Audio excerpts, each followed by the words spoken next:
வணக்கம். போட்டோகிராஃபர் வாங்க. கொட்டேஷன் பார்த்தேன். ஓகே ஏதோ குரூப் போட்டோ எடுக்கிறதுக்கு ஒரு ஆளுக்கு 30 ரூபா போட்டு வச்சிருக்கீங்க. இது சார் வெளில விட கம்மியாக தான் சார் சார்ஜ் பண்ணுறேன்.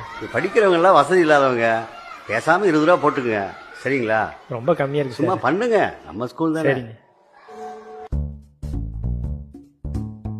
Sir. Good morning sir. Good morning. ஸ்கூல்ல போன் யூஸ் பண்ணக்கூடாதுன்னு எத்தனை நாள் சொல்லிக்கிறேன். நீங்க யூஸ் பண்ணா மற்ற பசங்களா பார்த்து ஃபாலோ பண்ண மாட்டாங்களா? தயவு செய்து இப்படி பண்ணாதீங்க. Very sorry. நாளைக்கு குரூப் போட்டோ எடுக்கிறதுக்கு நம்ம போட்டோகிராஃபர்ல வர சொல்லியிருக்கேன். Okay sir. எல்லா ஸ்டூடெண்ட்ஸ்க்கும் அனௌன்ஸ் பண்ணி ஆளுக்கு 30 ரூபான்னு வசூல் பண்ணி நாளைக்கு எங்கிட்ட கொடுக்குறீங்க. சரியா? போட்டோகிராஃபருக்கு கொடுக்கணும்ல. Okay, sir. காலையில 10 மணிக்கு மறந்துடாதீங்க.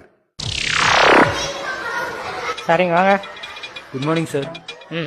நாளைக்கு குரூப் ஃபோட்டோ எடுக்கிறதுக்காக ஃபோட்டோகிராஃபர் வர சொல்லியிருக்கோம். Okay sir. பர் ஸ்டூடெண்ட்டுக்கு 40 rupees கலெக்ஷன் பண்ணணும். 40 rupees சார்? ஆமாம். காலையில் 9:30க்குள்ளார என்கிட்ட வந்து கொடுங்க. சரி சார். லேட் பண்ணிடாதீங்க. இல்லை சார்.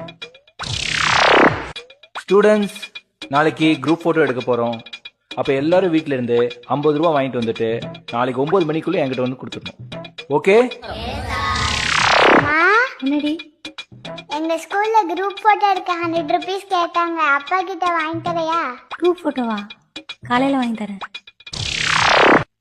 என்னங்க, பாப்பாவுக்கு ஸ்கூலில் குரூப் ஃபோட்டோ எடுக்கிறாங்களாமா? 200 ரூபா கொடுங்க. என்னது 200 ரூபாவா? படிக்கிறவங்க எல்லாம் வசதி இல்லாதவங்க பேசாம 20 ரூபா போட்டுங்க. சரிங்களா?